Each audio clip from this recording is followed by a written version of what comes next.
বাংলাদেশ পুলিশের ৯ কর্মকর্তাকে বদলি করেছে স্বরাষ্ট্র মন্ত্রণালয়। গতকাল শনিবার পুলিশের মহাপরিদর্শক আইজিপি বাহারুল আলম স্বাক্ষরিত প্রজ্ঞাপনে এ রদবদল করা হয়।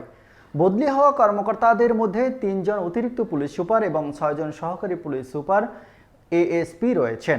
প্রজ্ঞাপনে বলা হয়েছে, মাগুরার অতিরিক্ত পুলিশ সুপার এএসএম মুক্তারুজ্জামানকে কুড়িগ্রাম, ময়মনসিংহের অতিরিক্ত পুলিশ সুপার এমএম মোহাইমিনুর রশিদকে পিবিআই লিয়েন শেষে পুলিশ সদর দপ্তরে রিপোর্টকৃত অতিরিক্ত পুলিশ সুপার মোহাম্মদ রিফাত বাশার তালুকদারকে পুলিশ সদর দপ্তরে পদায়ন করা হয়েছে।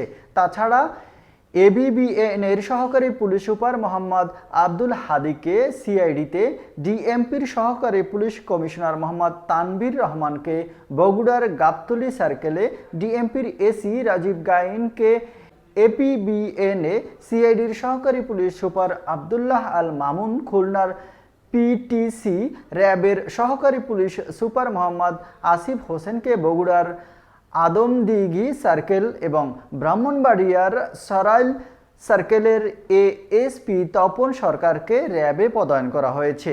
এই আদেশে অবিলম্বে কার্যকর হবে।